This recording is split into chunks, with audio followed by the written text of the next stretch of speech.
기독교 하면 떠오르는 단어들이 몇 개 있습니다. 기독교. 그 중에 믿음, 사랑이라는 말이 있는데요.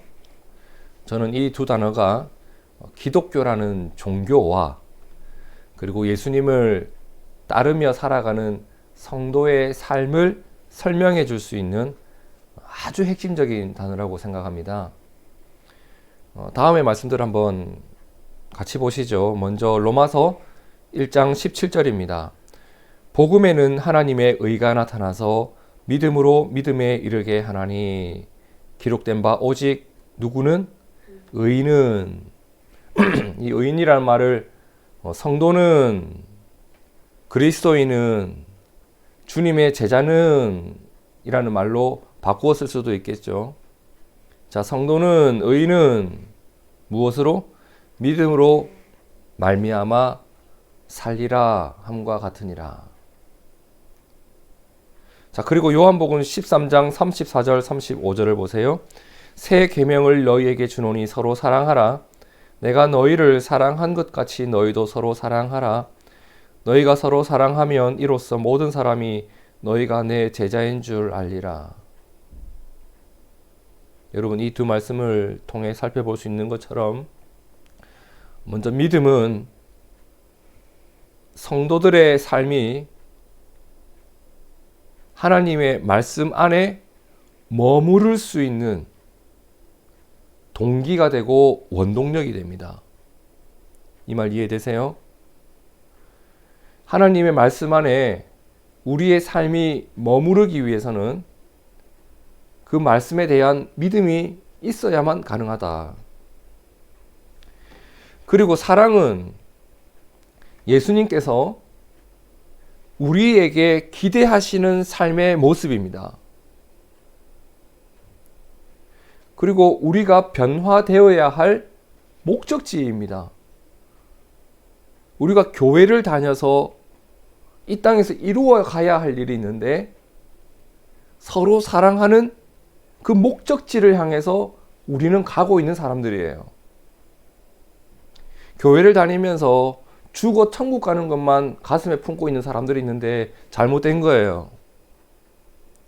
우리는 이 땅에서 서로 사랑하는 그 자리에 도달하기 위해 부단히 애를 쓰고 있는 그런 사람이 되어야만 합니다. 왜? 주님께서 원하시는 것이 이 모습이었기 때문입니다. 그래서 주님을 제대로 믿고 제대로 따라가는 자들에게서 나타나는 아주 특징적인 삶의 모습이 사랑이 점점 넓어지고 깊어져 간다라는 부분입니다. 이 내용이 굉장히 중요한 내용이기 때문에 여러분에게 조금 더 자세히 설명드려야 될 필요가 있다고 생각되는데, 자, 먼저 우리의 믿음의 대상이 누구인가요? 우리의 믿음의 대상은 하나님입니다. 그렇죠? 이게 분명해야 돼요. 믿음의 대상은 하나님이고, 그럼 믿음의 내용이 있을 거잖아요. 믿습니다 라고 할 때 뭘 믿나요? 하나님이 행하신 일, 하나님이 이루신 일, 하나님이 약속하신 일, 하나님의 말씀, 그것이 우리의 믿음의 내용입니다. 믿음의 대상과 믿음의 내용이 분명해야 믿음이 분명해지는 겁니다. 자, 그런데 우리 주변의 많은 사람들은 하나님을 믿지 않습니다. 우리는 하나님을 믿지 않는 세상 속에서 살아가고 있는 사람들이에요. 수많은 사람들이 하나님과 전혀 상관없는 삶을 살아가고 있고, 사실은 우리도 그렇게 살았던 시절이 있던 사람들입니다. 저도 태어나면서부터 하나님을 의지하며 살았던 것은 아닙니다. 저도 어렸을 때 친구로부터 전도를 받았던 적이 있습니다. 예수님 믿어야 돼, 구원을 받아야지. 이 얘기 자체가 너무 황당하게 들렸고, 그런 말 하는 친구는 항상 저에게 맞았습니다. 자꾸 미친 소리를 하는 것 같으니까 때려야죠, 그죠? 근데 저하고는 아무 상관없는 일로 여기던 시절이 있었단 말이에요. 그런데 지금은 제가 하나님을 아버지라 부르고 예수님을 주님이라 부르고 있고 그분의 말씀을 의지하면서 살아가고 있는 사람이 되었단 말이에요. 그럼 어떤 일이 일어난 거예요? 제게도 믿음이라는 것이 생겨났다는 거예요. 그 믿음이 하나님과 저와의 관계를 새롭게 만든 겁니다. 아무 상관없던 분이 내가 믿고 신뢰하는 나의 아버지요, 나의 하나님이 되신 거예요. 그리고 그 믿음이 내가 그분과 동행하면서 살아가고 그분을 의지하면서 살아가는 내 삶의 근거요, 원동력이 되고 있다는 말입니다. 그러면 이 믿음이라는 것이 도대체 어디서 생겨났단 말이에요? 무언가가 생겼으면 그 출처가 있을 거잖아요. 이게 어디서 생겼을까? 우리의 의지일까? 내가 예수님을 가만히 생각해 보니까 이게 믿을만 하다. 그래가지고 내가 방금까지만 해도 예수 안 믿었는데 믿어봐야 되겠다. 지금부터 예수 믿기 시작하고 내가 예수를 믿은 사람이 우리 가운데 있냐 말입니다. 우리의 의지일까? 아니면 내 삶이 너무 고되어가지고 너무 힘드니까 내 심정에 변화가 일어나가지고 의지할 곳을 찾다 보니 예수를 만난 걸까? 아니면 어쩌다 살아가다 보니 일어난 변화일까? 우연일까? 여러분 고린도전서 12장 3절을 함께 읽어볼까요? 시작. 그러므로 내가 너희에게 알리노니 하나님의 영으로 말하는 자는 누구든지 예수를 저주할 자라 하지 아니하고 또 성령으로 아니하고는 누구든지 예수를 주시라 할 수 없느니라. 오늘 우리의 믿음은 성령께서 나와 함께 하신 결과다. 이게 주님의 말씀입니다. 그렇기 때문에 내가 예수님을 믿고 있다는 이 믿음이 있다는 것 자체가 하나님이 내 삶에 역사하신 가장 뚜렷한 증거입니다. 또 다른 간증들이 넘쳐날 수 있겠지만 이것이 가장 중요한 간증이에요. 내가 예수를 믿고 있다. 내가 예수를 믿고 있다. 내가 하나님을 아버지로 믿게 되었다. 이것만큼 뚜렷한 간증이 어디냐고요. 찬송가 310장 3절 방금 우리가 함께 찬양했던 그 찬양에 보면 이런 가사가 나와요. 3절에 왜 내게 성령 주셔서 내 마음 감동해 주 예수 믿게 하는지 난 알 수 없도다. 여러분 이 믿음이 오늘 우리가 하나님과 무관하던 자에서 상관 있는 자로 변화된 삶을 살아갈 수 있는 근거가 되었고 그리고 믿음의 대상인 하나님을 바라보는 그 눈을 뜨게 한 원인이 되었고 믿음의 내용인 하나님의 말씀을 내가 의지하면서 살아가는 동력이 되고 있단 말이에요. 뭐가? 이 믿음이. 그래서 제가 앞서 믿음은 성도들의 삶이 하나님의 말씀 안에 머물 수 있는 원동력이 된다 라고 말씀드린 것이 이러한 내용입니다. 그리고 그렇기 때문에 이 믿음은 하나님의 성품을 닮아가는 이유가 되기도 하죠. 요한일서 4장 15절 16절을 보세요. 누구든지 예수를 하나님의 아들이라 시인하면 하나님이 그의 안에 거하시고 그도 하나님 안에 거하느니라. 하나님이 우리를 사랑하시는 사랑을 우리가 알고 믿게 되면 하나님은 사랑이시기에 우리가 그분을 닮아간단 말이에요. 여기서 본 것처럼 여러분 사랑은 어때요? 믿음으로 맺는 열매입니다. 무엇으로? 믿음으로 맺는 열매입니다. 근데 많은 사람들이 의지로 맺으려고 해요. 여러분 교회에서 여러분 사랑하면서 삽시다 할 때 많은 사람들이 아멘 이러거든요. 근데 왜 안 되는지 아세요? 그 일이 왜 힘든지 아세요? 아멘 해놓고 내 의지로 하려고 한단 말이에요. 안 되는 것을 억지로 하려고 해요. 그리고 의무감에 휩싸여요. 아, 사랑하려고 했는데 하려고 해도 안 되니까 괜히 정죄감만 들고 난 사랑도 못하는, 주님을 제대로 믿지 않는 아주 괴팍한 성도인가 봐 하면서 스스로 정죄하고, 해야 한다는 건 알겠는데 해봐도 안 되고 이러니까 계속 이게 막 악순환이 일어나요. 정죄를 했다가 노력으로 해보려고 했다가 안 되고 또 정죄했다가 이렇게. 여러분, 사랑은 무슨 열매? 믿음의 열매라고요. 그래서 내 의지는 오히려 십자가에 못 박혀야 됩니다. 내 의지로 하려고 한 것이 아니라 사랑하려고 하는 의지가 깨 부셔져야 사랑이 시작됩니다. 갈라디아서 2장 20절을 보세요. 내가 그리스도와 함께 십자가에 못 박혔다고 했습니다. 이 말은 그의 의지를 꺾고 그런즉 이제는 내가 사는 것이 아니요 내 안에 그리스도께서 사시고 그리스도께서 원하시는 삶을 그리스도의 의지로 그것에 나를 맡긴 채 내가 살아가는 삶을 하나님의 아들을 믿는 믿음 안에서 사는 것이라고 바울이 표현했거든요. 갈라디아서 5장 22절 오직 성령의 열매는 무엇과? 사랑과. 이 성령의 열매라고 했습니다. 너 의지의 열매도 아니고 너의 노력의 열매가 아니에요. 그래서 사랑이, 여러분 그럴 때가 있을 거예요. 부지 중에 사랑이 돼요. 내가 막 노력해가지고 용서해야지가 아니라 막 설거지하고 있는데 그래 용서가 된다. 그럴 때가 있단 말이에요. 애들 막 혼내고 나서도 그때는 도대체 용서를 안 됐는데 내가 다른 거 하다가 버스 타고 어디 가고 있는데 주님 제가 잘못한 것 같아요. 이런 마음이 들 때가 있단 말이에요. 사랑은요 성령의 열매입니다. 그럼 지금까지 우리가 살펴본 내용을 이제 정리를 하면 이래요. 자, 믿음은 뭐다?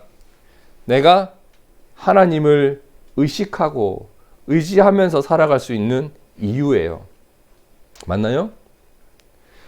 그리고 내가 하나님을 의지하면서 살아가다 보면 우리가 맺게 되는 성령의 열매, 삶의 열매가 있는데 그것이 사랑이다라고 말씀을 드렸어요.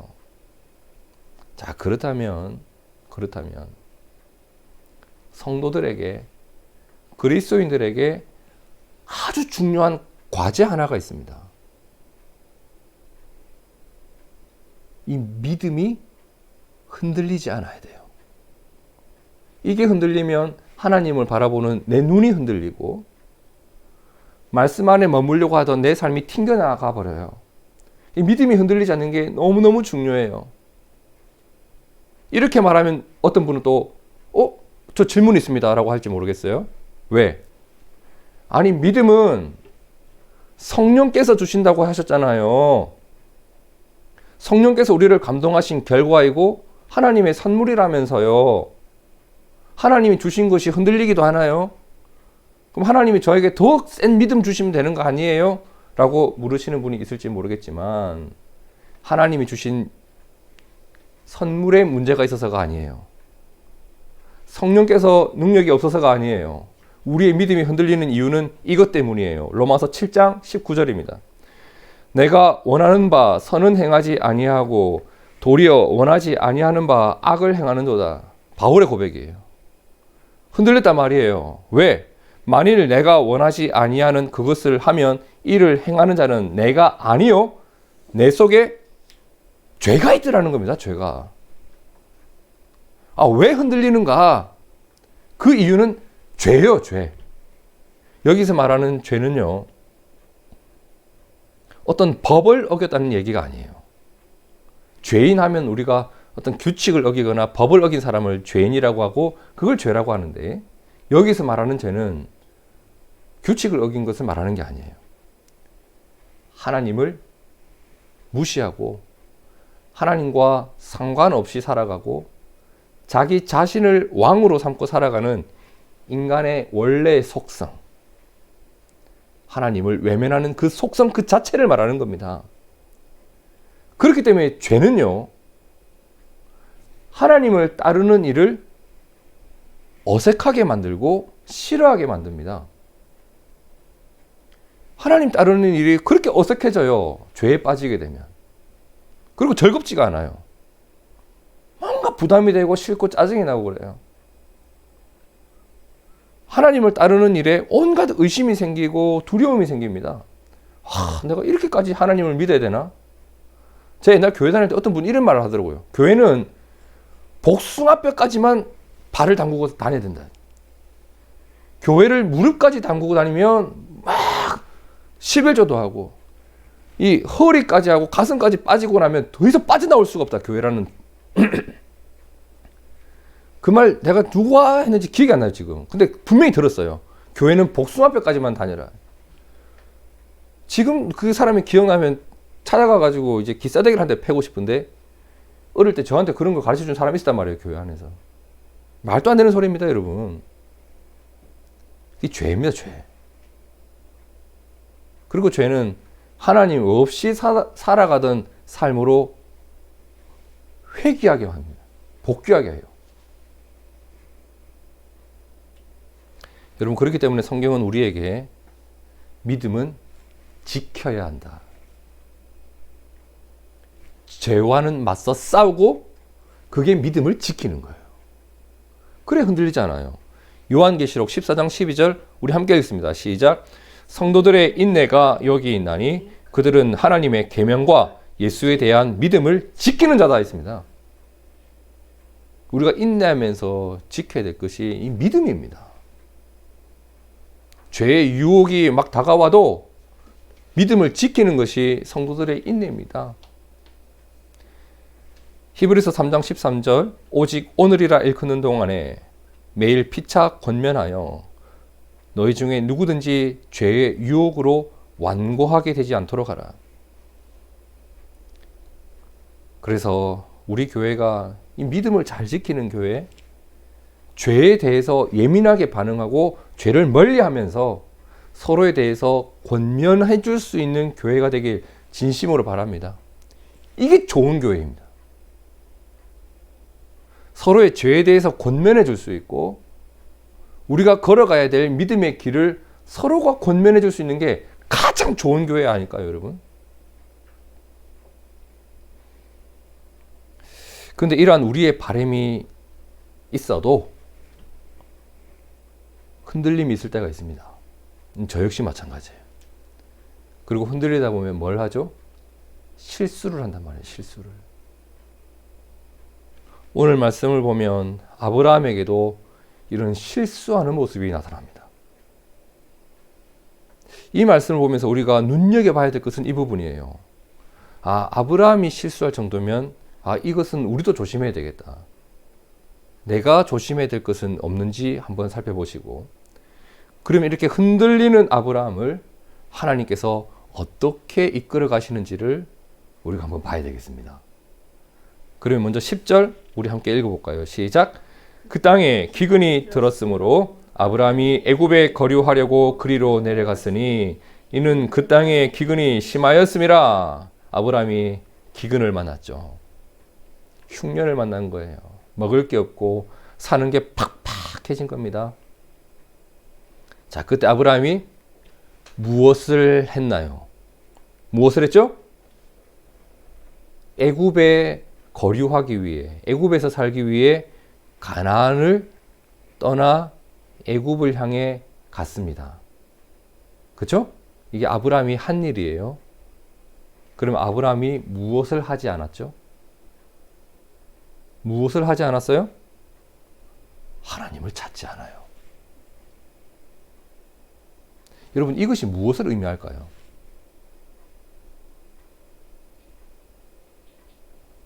이 일에 대해선, 어떤 일? 기근을 대비하는 일에 대해선 하나님이 아니라 누구를?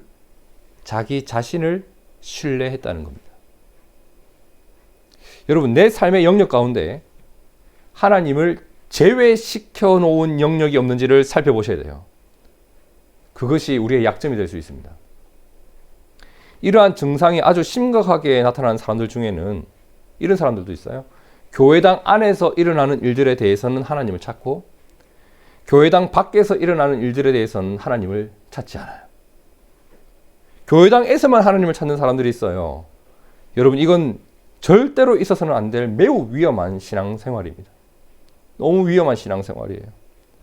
자칫 잘못하면 우리가 마치 두 가지 인격을 가지고 살아가는 이중 인격자들처럼 이중 신앙을 가진 채 상황에 따라 이렇게도 하고 상황에 따라 저렇게도 하는, 결국 그 모습을 보면 자기 이익에 따라 이렇게도 하고 저렇게도 하는, 하나님은 이건 불신앙이라고 했습니다. 잠언은 바른 신앙을 이렇게 우리에게 말씀하는데, 자, 잠언 3장 5절과 6절을 함께 읽어봅니다. 시작. 너는 마음을 다하여 여호와를 신뢰하고 내 명철을 의지하지 말라. 너는 범사에 그를 인정하라. 그리하면 내 길을 지도하시리라. 기근 때에도 하나님을 인정해야 합니다.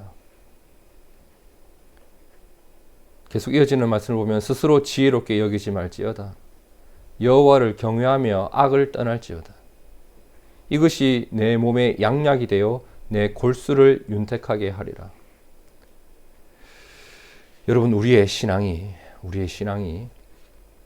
필요할 때 꺼내 쓰는 내 인생의 옵션이 아니라 내 인생을 규정하는 내 삶의 기준, 기초가 되시길 진심으로 축복합니다. 이 일이 우리의 믿음을 더욱 단단하게 만들어가는 일이 되리라 믿습니다. 자, 계속해서 이어지는 12절과 13절 보시죠. 애굽 사람이 그대를 볼 때에 이르기를 이는 그의 아내라 하여 나는 죽이고 그대는 살리리니 원하건대 그대는 나의 누이라 하라.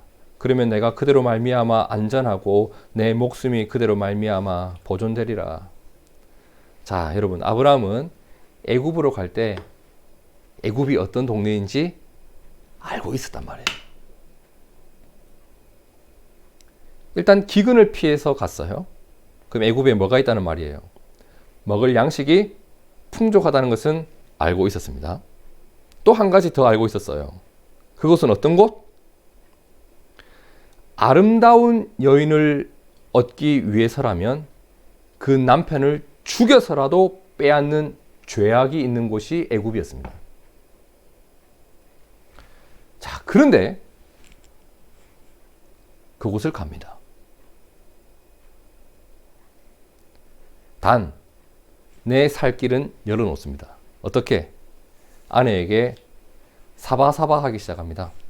사바. 여보, 내가 볼 때 당신 참 이쁘오.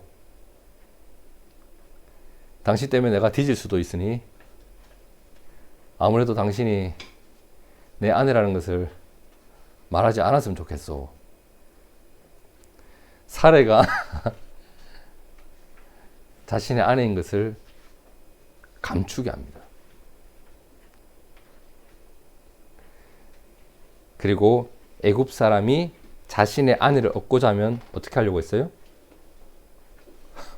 보내려고 한 거예요.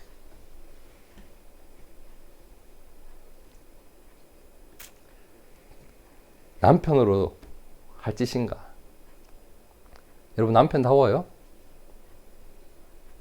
자, 아내가 큰 위험에 빠질 수도 있는데 끌려가서 험한 꼴 당할 수가 있잖아요. 근데 이런 일을 제안했다는 것 자체가 일단은 굉장히 기가 막힌 일이 벌어진 거예요. 근데 너무나 안타까운 것은 아브라함이 걱정했고 아내에게 부탁했던 그 일이 실제로 일어나 버린 거예요. 그것도 애굽 왕 바로의 궁에 들어가서 바로의 첩이 되는 위기에 빠지게 된 거예요. 자, 15절에 보세요. 바로의 고관들도 그를 보고 바로 앞에서 칭찬하므로 그 여인을 바로의 궁으로 이끌어 들인지라. 자, 아브라함은 이때만 해도 애국 사람들에게 뭐라고 소개했을까요? 제 여동생입니다 라고 소개하면서 갔을 거예요. 그리고 사레가 바로의 궁에 들어갔어요. 그리고 16절 보세요. 이에 바로가 그로 말미암아, 바로는 사레를 누구로 알고 있다? 아브라함의 여동생으로만 알고 있었죠. 여동생을 보내줬으니 아브라함에게 뭘 보내줘요? 양과 소와 노비와 암수 나귀와 낙타를 얻었더라. 큰 재물을 얻었습니다. 와, 얼마나 많이 얻었어요, 여러분. 근데 뭘 잃었어요? 아내를 잃었어요. 그리고 뭘 잃었어요? 남편다움을 잃어버렸어요. 그리고 뭘 잃어버렸어요? 하나님의 사람다움을 잃어버렸습니다. 재물 얻고 다 잃었습니다. 그런데 이런 사태가 벌어지고 있는데 여러분 잘 보세요. 아브라함이 이쯤 되면 할 만한데 여전히 하지 않는 일이 보이지 않으세요? 하나님 도와주세요라고 해야 되는데, 큰일이 났습니다 하나님이 어떻게 해야 됩니까? 라고 해야 하는데 하나님은 찾지 않습니다. 자신의 뜻대로 여기에 온 그 행위에 대하여 회개하지 않습니다. 여러분 언제 믿음이 흔들리는지 아세요? 회개해야 할 일을 회개하지 않고 돌이켜야 할 일을 돌이키지 않을 때 믿음이 서야 할 자리를 잃어버리고 맙니다. 회개하지 않고 나면 믿음이 있어야 될 그 빈 공간에 무엇이 들어오냐면 인간의 고집과 후회와 절망만 가득 차게 됩니다. 회개를 하지 않으면 이게 두려운 거예요, 여러분. 내 고집이 그 자리에 들어가게 됩니다. 자신의 죄에 대해 완고한 사람 보셨나요? 얼마나 악독한지 모릅니다. 절대 회개하지 않습니다. 인정하지 않아요. 예수님께서 예배소 교회에 이런 말씀을 주신 적이 있죠. 요한계시록 2장 4절에 걔네들이 너무너무 신앙생활을 잘하는 애들이었는데 예수님 이런 말을 해요. 책망할 것이 있다. 어떤 거요? 너희 처음 사랑을 버렸다. 그러므로 어디서 떨어진 것을 생각하고 무엇을 하여? 회개하여 처음 행위를 가져라. 그리하지 아니하면, 회개하지 아니하면 내가 내게 가서 내 촛대를 그 자리에서 옮겨버릴 것이다. 돌이켜야 하는 겁니다. 성도 여러분, 멈춰야 할 일을 멈출 줄 알고 돌이켜야 할 일을 돌이킬 줄 아는 신앙이 있기를 축복합니다. 지금이라도 늦지 않았는데 아직도 하지 않고 있는 겁니다. 우리가 돌이킬 수 있다는 것, 그것이 잠시 흔들릴지라도 다시 쓰러지지 않고 새롭게 시작할 수 있는 힘이 되는데 아브라함에게 지금 그 모습이 보이질 않아요. 이렇게 해서 아브라함의 아내 사레는 어디로 가 있다? 바로의 궁에 들어가게 되었습니다. 여기서 우리가 잠시 살펴봐야 될 말씀이 있는데 창세기 12장 2절을 보세요. 자, 하나님이 아브라함에게 이런 약속을 주셨죠. 내가 너로 큰 민족을 이루고 내게 복을 주어 내 이름을 창대하게 하리니 너는 복이 될지다. 자, 너로 어떻게? 큰 민족을 이루게 하겠다. 그런데 17장 18절을 함께 읽어봅니다. 시작. 아브라함이 이에 하나님께 아뢰되 이스마엘이나 하나님 앞에 살기를 원하나이다. 하나님이 이르시되 아니라 내 아내 사라가 내게 아들을 낳으리니 너는 그 이름을 이삭이라 하라. 내가 그와 내 언약을 세우리니 그의 후손에게 영원한 언약이 되리라. 자, 하나님은 아브라함에게 큰 민족을 이룰 것이라는 약속을 주셨습니다. 맞나요? 그리고 그 일은 다른 사람 사이에서 낳은 아들이나 다른 사람에게서 얻은 아들이 아니라 누구를 통해서? 아브라함과 사레 사이에서 태어난 아들을 통해서 이루실 일이었습니다. 이게 하나님의 계획입니다. 그러면 지금 얼마나 심각한 상황이 펼쳐졌는지 여러분 아시겠죠? 아브라함과 사레 사이에서 자녀가 나오고 그를 통해서 하나님의 뜻이 이루어져야 될 텐데 사레가 바로의 궁에 들어가 있습니다. 빠져나올 수 있을 것 같아요, 여러분. 이 당시에 상상도 못할 일입니다. 한번 왕에게 끌려가면 못 나와요, 궁에서. 아브라함과 재회가 어려워질 수도 있고 다시 그 여인을 내 아내로 맞아들인다. 이거 어려운 일이 됐단 말이에요. 그러면 이런 하나님의 계획을 놓고 보면 아브라함이 정말 큰 사고 친 겁니다. 하나님의 약속을 뭉개버릴 만큼 어마어마한 짓을 지금 벌린 거예요. 근데 아브라함은 이제 어찌할 수 방법이 없어요. 어떻게 하겠어요? 애굽왕 바로가 데리고 갔는데 내가 이방인이 먹고 살기 위해서 이곳에 도피한 이방인이 뭘 할 수 있겠어요?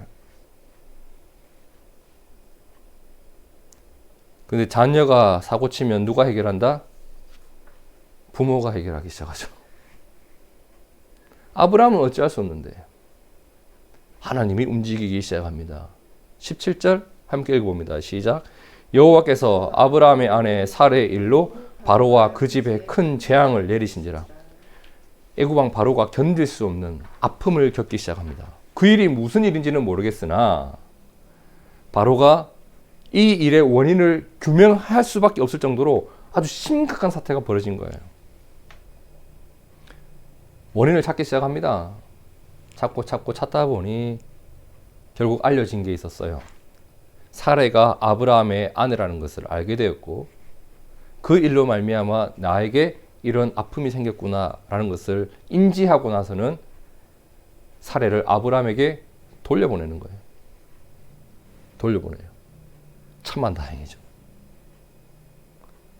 아내가 집에 돌아왔어요. 그럼 아브라함이 제일 먼저 해야 될 게 뭘까요? 여보, 미안하오. 이 사과가 있어야 될 거 아닙니까, 여러분? 이게 정상적인 거 아니에요? 그리고 같이 하나님께 하나님, 저희는 잘못했지만 감사합니다. 이 감사의 제사를 올릴 만도 하고요. 근데 아브라함은 여전히 회개가 없고 사라한테 사과도 안 하고 무슨 똥배짱인지 그냥 왔나보다 꼭 이런 느낌처럼 아무 일도 일어나지 않아요. 여러분 이 말씀들을 쭉 보니 어때요? 아브라함의 민낯이 드러나죠. 그런데 우리가 궁금한 건 이거예요. 하나님께서 이 성경을 통해서 좋은 이야기만이 아니라 이런 흑역사를 있는 그대로 다 기록해 놓으신 이유가 뭘까? 아브라함만 이렇게 흑역사가 있나요? 아브라함만 이런 실수가 있었나요? 아니죠. 여러분 모세 사람 죽이고 광야로 도망간 사람입니다. 다윗 너무 잘 알죠. 밧세바를 강간하는 사건이 있었죠. 삼손 어때요? 자기 마음대로 살다가 죽은 사람이 삼손이에요. 예수님을 부인한 베드로만 그랬나? 주님의 모든 제자들이 예수님이 잡히실 때 다 도망가고 서로 자기가 좌의정 우의정 되겠다고 싸우고 누가 높냐 누가 잘났냐 다투던 게 제자들이고 우리가 이걸 다 알고 있는 이유가 뭐예요? 성경에 다 써놨단 말이에요. 그럼 성경에 이렇게 수많은 사람들이 실수하고 흔들리는 모습이 기록되어 있는 것을 보면서 우리가 알게 되는 게 뭐예요? 이것을 통해서 하나님이 우리에게 전해주시는 강력한 메시지가 있습니다.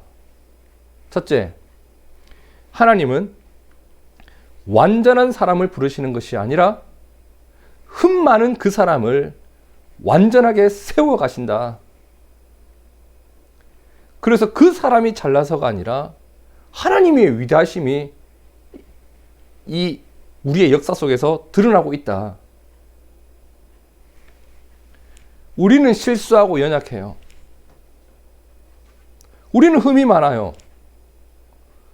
그런데 하나님은 여전히 우리를 이끌어가고 계시고 그때에도 살 길을 열어가고 계신 거예요.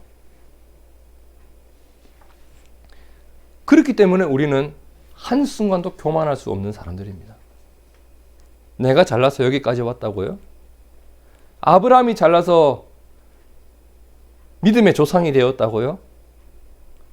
아브라함이 잘나서 이런 축복을 받았다고요?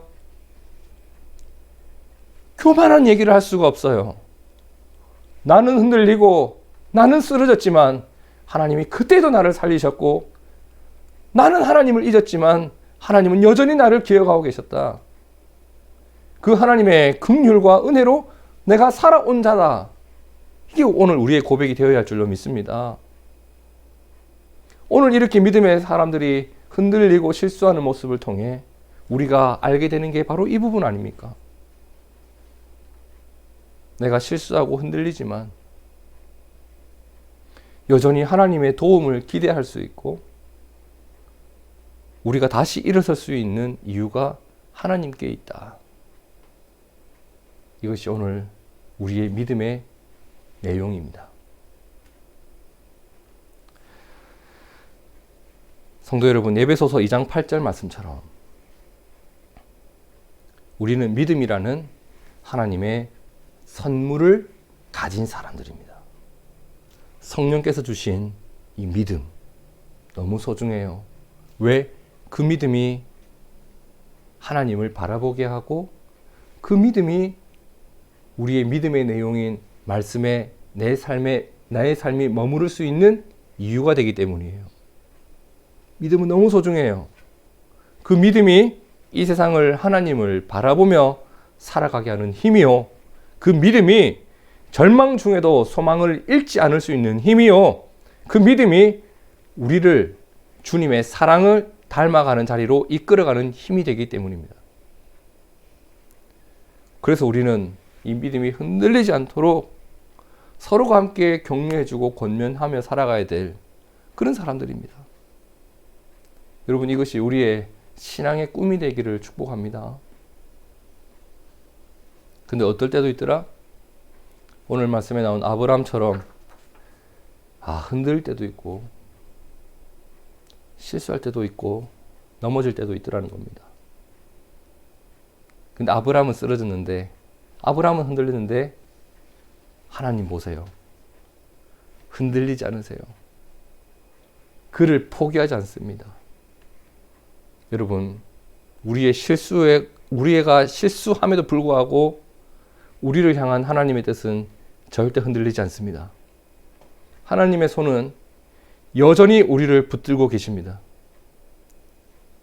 이스라엘 백성들이 하나님을 거역해도 그들은 가나안 땅에 결국 들어가는 자들이 되었습니다. 주님이 이 땅에 오셔서 그분의 백성들이 그분을 십자가에 못 박아 죽였지만, 그 일을 통해서 주님은 우리에게 구원을 완성한 역사를 우리는 잘 알고 있습니다. 하나님의 손은 여전히 우리를 붙들고 계십니다. 그 은혜가 비록 내가 흔들릴지라도 내가 다시 일어설 수 있는 이유가 되고, 내가 다시 믿음으로 내 삶을 정돈하고 내딛어갈 수 있는 이유가 됩니다. 그 하나님의 은혜를 늘 의지하는 우리가 됐으면 좋겠습니다. 창세기 13장 1절에 보니까 아브라함이 애굽에서 그와 그의 아내와 모든 소유와 롯과 함께 네겝으로 올라가니, 다시 가나안으로 가죠. 자, 아브라함은 실수했지만 하나님은 실수하지 않으신다. 아브라함은 애굽을 향해 갔지만 하나님은 그를 다시 가나안으로 돌려보내신다. 우리도 실수가 많지만 오늘까지 올 수 있었으면 신실하신 하나님의 손길 덕분임을 고백합니다. 우리 모두가 우리에게 있는 이 소중한 믿음을 잘 지키면서, 그리고 신실하신 하나님을 늘 의지하면서 하나님께 감사하고 하나님을 소망하면서 살아가는 우리의 삶이 되기를 진심으로 바랍니다. 함께 기도하겠습니다.